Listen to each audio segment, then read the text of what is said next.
Alright, so hello everybody, it's Stricklead. I'm back from Amsterdam. Yes, I was one of the lucky few that actually managed to get a ticket to the Tekken World Tour that was held last weekend, actually. And needless to say, it was one of the best experiences I've had in a while. It was really damn cool. What can I say about the Tekken World Tour, man? It was just like, the trip to Amsterdam was quite, like, simple. We went there the day before the actual event started, and we just kind of just went about the city that afternoon just to check out the sights, basically. And it was really cool. Never been to Amsterdam before, so once again, a new country, so it's always exciting. But the very next day, we went to the actual event. Once we got there, it was just such a insane sight to behold. You're outside of the event, and it's just this huge, like, billboard-looking things, or the entrance is just a huge, like, Tekken World Tour Finals type of a setup, and you're like, holy crap, we're actually here. Once we went in, and immediately I started recognizing, like, some very, very huge names in the Tekken scene. It was so weird, because it's like you walk around and you see these people you have watched like for a few years, only see them on the internet, and then you suddenly just see them walking around. And it's like, holy crap, these people are real. And I actually got to introduce myself to a few of them, like for example, Rukang, very nice guy. Sam Ding, one of the commentators, I got to introduce myself to him, and it was just such a cool dude. Also I got to meet Shirtle. And it was just so cool, you know. I didn't talk to a lot of people. It was such an overwhelming, very hectic type of weekend. You just kind of just always was moving about. Either you were watching matches, or you took like the small breaks to go to the toilet or go to like eat and stuff, just to like keep up the energy for the entire day, because we were there for the entire time, basically. And yeah, by the way, I went there with my dad. So it was, you could say, like a father-son trip. And it was really cool because I got to show him the Tekken scene. But simultaneously, it was the first time I got to experience it as well, you know, at the place. The venue as well, it was really cool how they was set up and all of this stuff. Like the auditorium or the theater itself, it's just like this huge, like the biggest, like curving monitor type setup thing that you've ever seen, and it's just like, holy crap. When you sat like right in the middle of it and you just look around, it was just, it's hard to explain, man, but it's just such an insane view. The one thing about the venue though is that it was kind of it was a little bit to the side of everything. If you wanted to like go and eat some other place or whatever, it would take a long time. Like with if you were to take a bus to the downtown or like the main hub of the Amsterdam area around like the red light district. However, fortunately there was they were serving food and drinks and whatnot. Primarily junk food, let's be honest. It was something to like keep you going through the entire day. At least there was that. I mean, the first day they started off with the LCQ. Already there were so many very fun matches to watch. Definitely when we were getting to the top 8 of the LCQ, one player that definitely stood out to me was Yod, the French Nina player. And every time that he played, it was just such an excitement. The entire crowd was into it. And the thing is, about the crowd, we were sitting smack dab in the middle of the auditorium or the theater.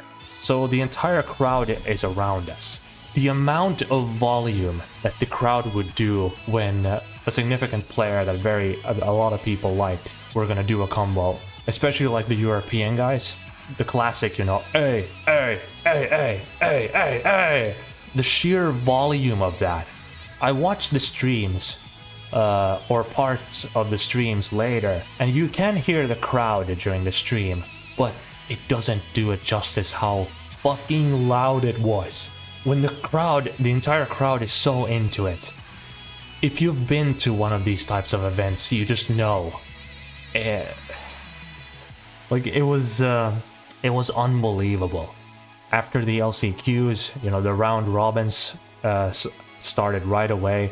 And one of the biggest things was that both Arslan Ash and Nee got knocked out from the round robins. They did not make it to the top 8. which was surprising to a lot of people, including myself. I was like, wow, that just happened. But definitely, like when it came to the EU players, the two players that really stood out, I think, was Yod and Girlanda. Whenever these two would play, it was like the crowd was 100% behind them. And then also for players like Joey Fury, whenever Joey Fury would like play, the Americans would go crazy. And I fucking love you, Americans. You're the best, man. Because it's like whenever Joey would be on, it's like all the Americans were chanting like, you know, classic USA, USA, USA. Eat Joey, eat Joey, eat. Show him the love. As he beats the shit out of his opponent, it's just like, I fucking love you, Americans. You're so dope. Other significant players, Yongding, of course, such an amazing, entertaining player. Yonarang as well from Korea, just absolutely killed it. He absolutely destroyed pretty much everybody in his round robin. I talk about Yod, but whenever he would do like the butterfly combo with Nina, it would just be like, hey, hey, hey, hey. Such hype matches, man. Man, when Nobi pulled out Dragunov, the crowd went wild. It was like you just see him pick Dragunov and everybody just lit up. It was like so sick to see him play Dragunov again. It's like, what? And then I also got to see Nee play Steve. That was super sick to watch, obviously, right? And of course, Yongding would bring out Julia. Such a cool character as well. So yeah, one of my mains. So there's that. And of course, the cream of the crop, top 8. The most significant player out of the top 8, I would say, was Girlanda. The fact that Girlanda got the top 8 was like huge. And whenever he would play in top 8, he first went up against Joey Fury in the losers bracket, and he beat the shit out of Joey Fury. And whenever Girlanda would do a combo, it was like the chant for Girlanda, Girlanda. It was so unbelievably loud. And when Girlanda went up against Nobi, and it was the last match, Nobi's on set point, and Girlanda just comes back first with interrupting the rage drive. Then in the last final round, he pulls out the European rage art, and the fucking crowd explodes. It was, I cannot describe how insane that was. And you gotta, of course, mention Atif Butt. Absolute dominant force. First a round robin, destroyed everybody. Going into top 8, remains undefeated. Goes up against Chickering in the winners finals. Is down 2 sets. And then he makes that insane comeback. Somehow. And then he goes to win the entire Tekken World Tour.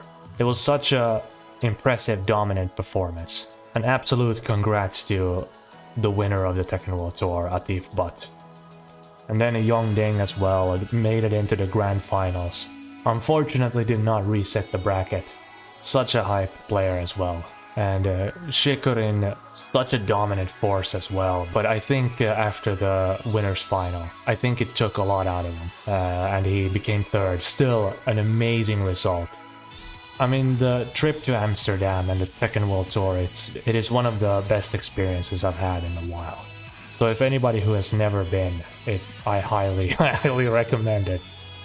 Yeah, the Tekken World Tour, it was absolutely amazing, but it was so exhausting at the same time. Just watching the matches and then like small breaks here and there just to go to the toilet and just eat and just stay at the venue the entire day. We didn't skip any of that shit. We were there, you know, the entire thing, all the way through. It was awesome, but my god, we were exhausted by the end of it. But it was such an amazing experience. Yeah. So that was Tekken World Tour. Jeez, man.